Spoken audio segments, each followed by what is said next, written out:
Please, I'm on pins and needles as it is, and you're not helping the matter.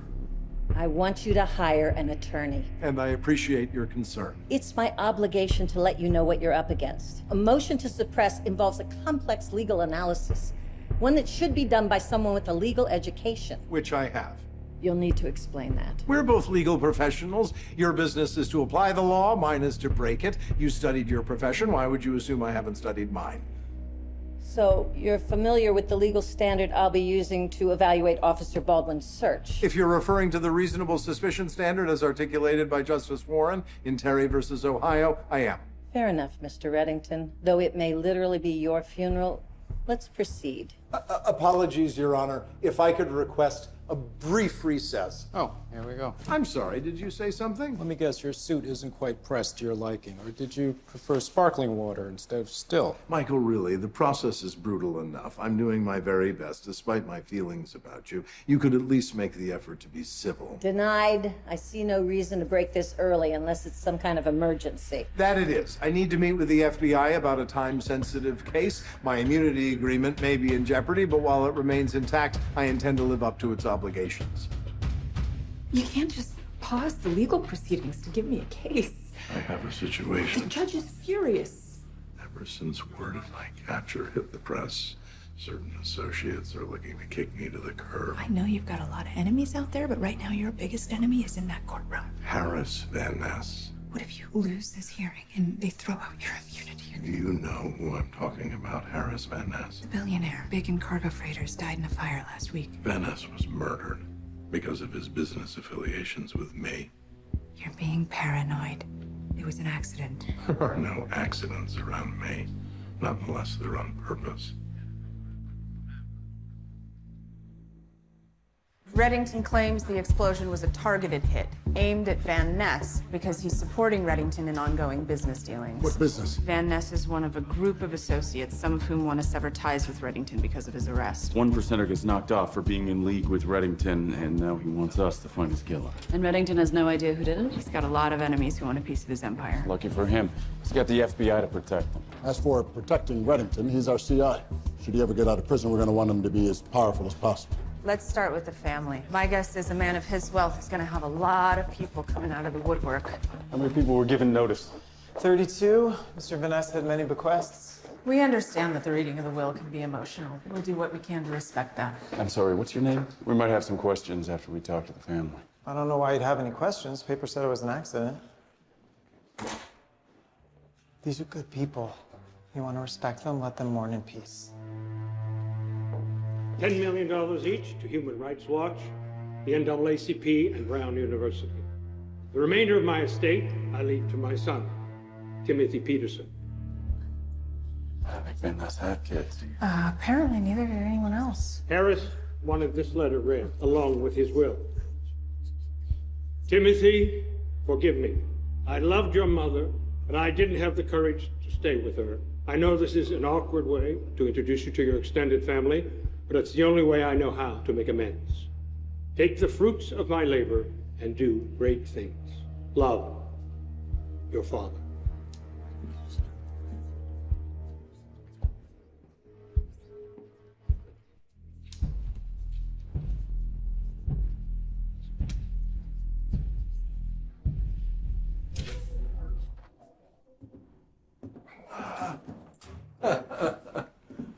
What a pleasant sight. Turn, Mr. Reddington. I asked him to turn around, and he refused. Made a joke about it not being his good side. That's when I noticed a bulge in his jacket at his waistline. Objection. Your Honor. No, a bulge at my waistline? I'd prefer that the witness leave my bulges out of this entirely. Mr. I want Reddington, that that's struck more from than the record. enough. It's Sit down, embarrassing. or I will have someone sit you down. Officer, please continue. I had the defendant put his hands on the cart, and I conducted a pat-down of his person. That's when I recovered a Browning semi-automatic pistol from a holster in the small of his back. Your Honor, permission to approach the witness? Granted. Do you recognize this weapon? That's the one I recovered. As you can see, the serial number's been scratched off. Your Honor, the government moves to enter Exhibit 1 into evidence. Thank you, officer. That's all for now. You're a witness.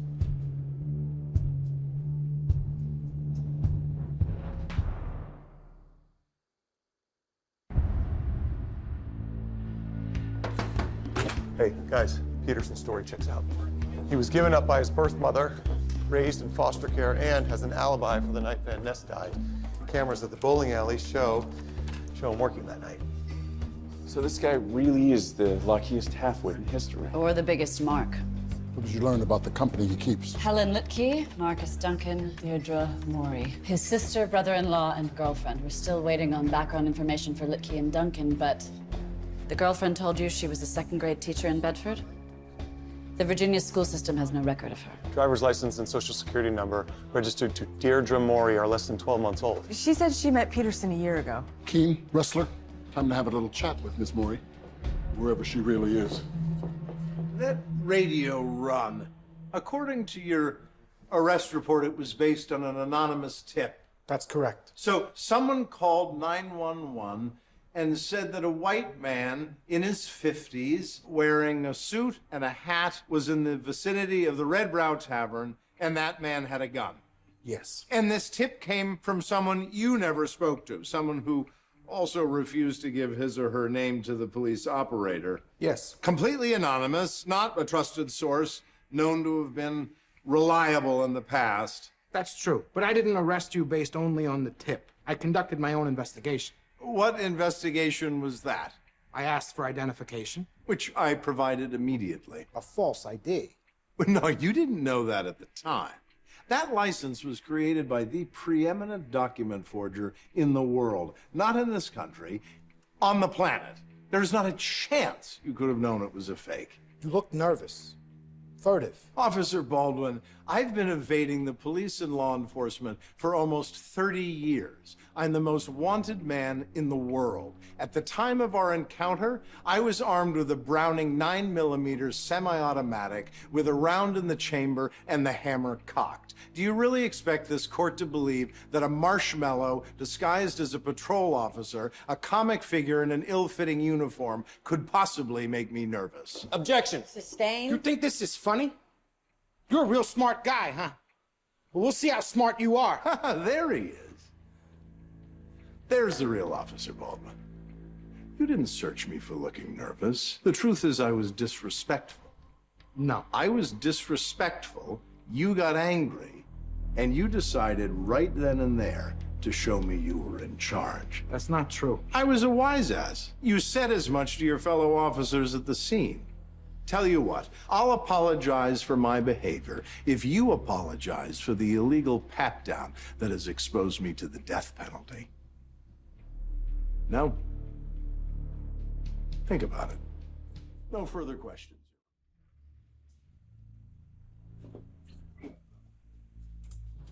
Harris Van Ness was murdered for his money. His death had nothing to do with you. He's still dead. When he expired, so did his vote. It didn't expire. It was transferred to his heir. Van Ness doesn't have an heir. As fate would have it, he does. My father would have voted with Reddington. In his absence, I vote with Reddington. You tasked the FBI to find an enemy, and in doing so, you found a friend.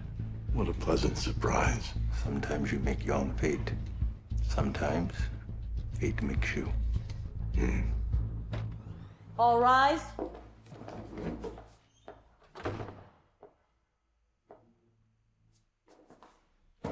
Let me be clear. Reasonable suspicion can be based upon a tip given to the police, but only if the information provided has what the Supreme Court calls an indicia of reliability. Now, to make that judgment, the courts look at the source's veracity, reliability, and basis of knowledge. The officer knew none of those things. All he had was a small amount of predictive detail. White male, right age, wearing the right suit and hat. Mr. Reddington is correct. Alone, it's not nearly enough. But there's more.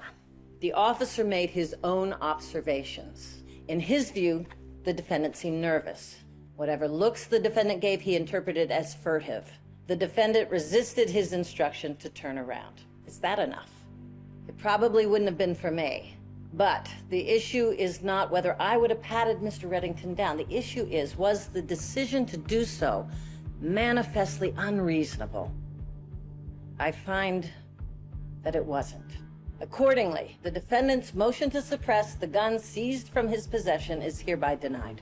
Your Honor, In light of your ruling, it's our position that the defendant violated his immunity agreement. Upon conviction for the gun possession at trial, that agreement will be nullified. We intend to pursue all of the outstanding indictments against the defendant and seek the death penalty. One step at a time, Mr. Seema. Mr. Reddington, you made a good case. For what it's worth, it wasn't an easy decision. So I guess I've got that going for me. We were sunburned and shoeless kids. It was the dead of July. We were skipping stones in the failing light. I smelled the fireplace. Although we were miles away, we were infinite. There was no time in those days. When all we knew wasn't stolen, there's nothing really to lose. Welcome to Alter Ego. What is it that you wish for? I have a wedding to go to, and You'd like to bring someone. yeah. I mean, yes, I'd like to bring someone. If you guys can help with that. When regrets are nowhere to be. I came as soon as I heard. Can you appeal the ruling? Get it overturned? I was wrong about Van Ness. I was so sure my enemy was out there when he was in here all the time. I must be getting old. Either that or I'm facing a particularly worthy adversary. The gun's been admitted. They'll throw out your immunity. I was set up. What are you talking about? There's a recording of the person who tipped off the cops. Have you heard it? It goes on in court, you know, there are rules. People play their parts. Your enemies are known. It's a fair fight. And despite losing today, it's